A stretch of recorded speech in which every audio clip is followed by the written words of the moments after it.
Olá pessoal, tudo bem? Eu sou Edmilson Sá, dos canais Ednews e Cultura Pop, e hoje trazendo mais aquela pequena análise de uma maneira diferente, certo? Dessa vez trago para vocês as minhas impressões sobre um filme que, olha, tá o maior hype, mas também está causando muita polêmica. Eu estou falando de The Northman, ou O Homem do Norte, uma história maravilhosa, dirigido por nada menos do que Robert Eggers. É isso aí, galera.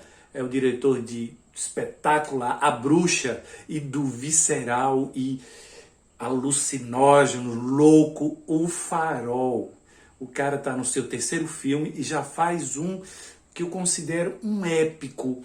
Mas olha, não nos moldes de outros épicos históricos, tá bem, pessoal? Porque, Edmilson, olha, não comparem, não pensa que vai assistir um filme tipo Coração Valente, Gladiador, entre outros. É muito diferente esse filme, até porque ele trata de cultura nórdica, ele fala sobre alguns acontecimentos que foram a base para a construção, talvez, da maior peça teatral de todos os tempos, que é Hamlet, de Shakespeare.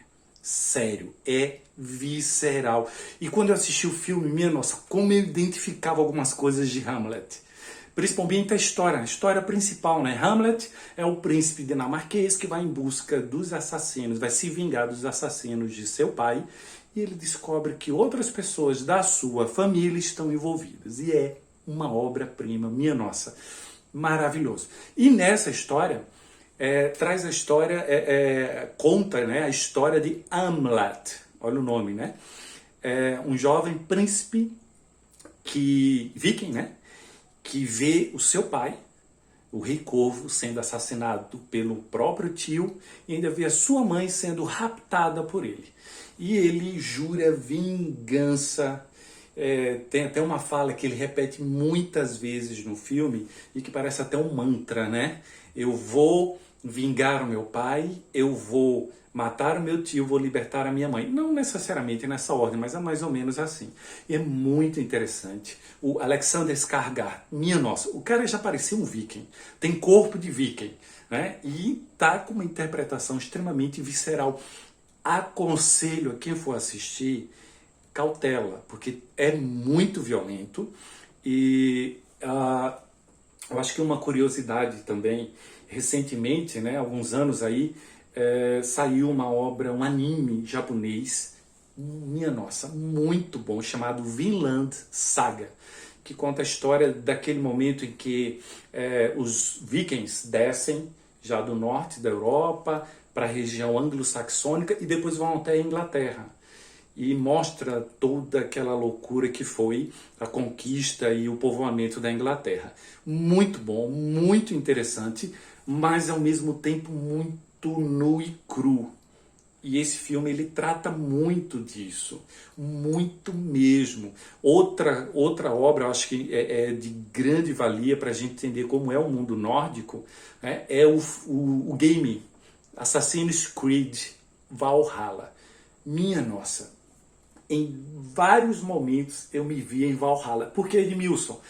Porque quando mostra um massacre lá de uma aldeia, eles invadindo, matando, minha nossa, sério, é forte. Eu fazia isso no game. Olha que complicação. Então o filme ele traz muito da cultura nórdica, ele traz muito daquilo que os vikings já tinham de mundo, de conhecimento de mundo, né? Eles se passam uns 100 anos depois das histórias que acontecem, que a gente vê no Assassin's Creed Valhalla, e mostra também o quanto que eles já tinham se expandido, por exemplo, até as regiões eslavas, que depois vão dar origem à Rússia, né? A grande Rússia de hoje em dia. Então, muito legal. Outra coisa que me surpreendeu muito, quando você pergunta o nome do Hamlet, ele se passa depois por um escravo, porque ele precisa fazer uma viagem, uma coisa bem interessante. Ele adota o nome de, olha, não sei fazer a pronúncia na língua original, mas eu assisti no legendado, né? Eu vi a pronúncia no inglês, era Wolf, urso lobo. Na verdade, é uma alusão ao grande herói também nórdico, Beowulf. E eu fiquei, poxa, cara, eu nunca tinha percebido que Beowulf vinha de Bear Wolf, urso lobo. E é muito legal. E é nesse sentido aí, nessa coisa de... Porque ele é um épico diferente. Porque ele tem magia, ele tem mitologia, e tem feitiçaria, tem muito da cultura nórdica aí dentro, muito entranhado. E pela primeira vez, olha, que foi espetacular. Eu vi uma representação genuína, verdadeira de um berserker. Fantástico, sério.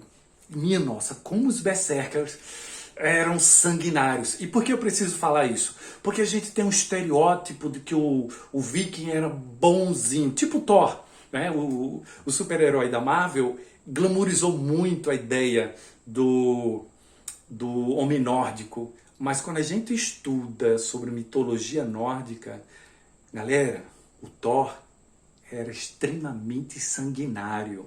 É que a galera tá acostumada a ver o Thor louro, lindo, bonitão, bom, do bem. Mas o cara era muito sanguinário. E o filme trata muito disso, né? Da natureza humana.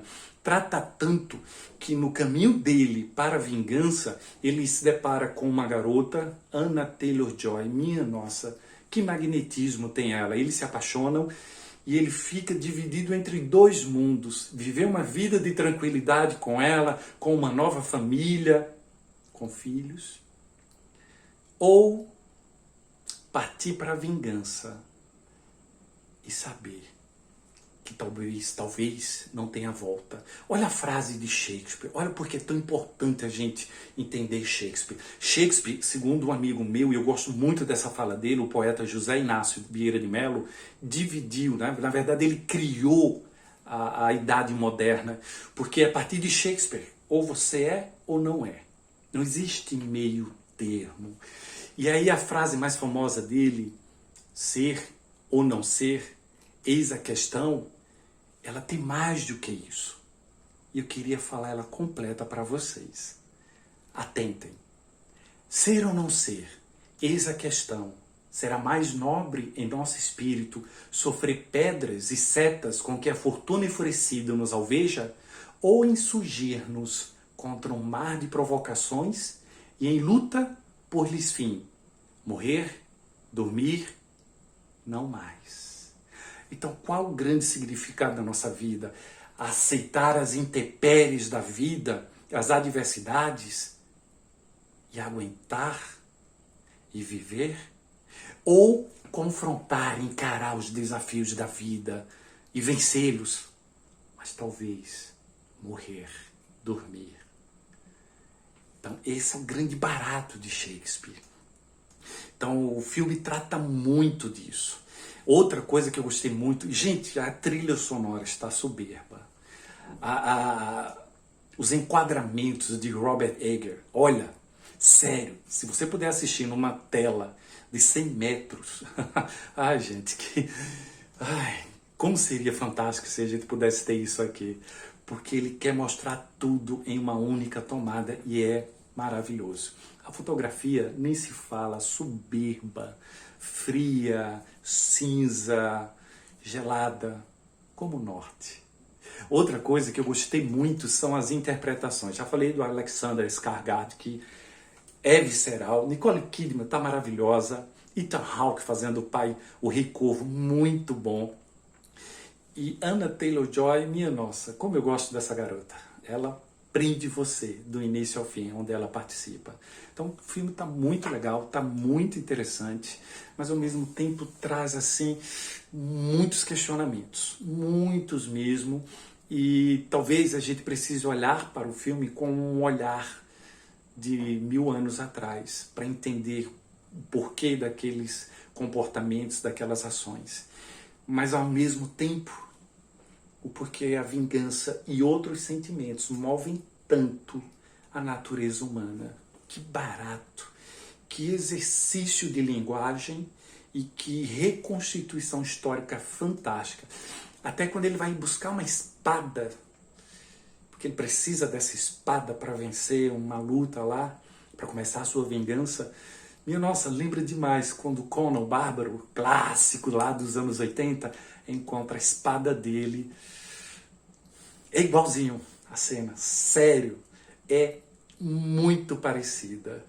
Então, galera, assistam O Homem do Norte e se deleitem, mas se preparem. É um filme diferente, é um filme visceral, mas com uma pegada de cinema-arte. E talvez isso não esteja agradando a muitas pessoas. Eu adorei.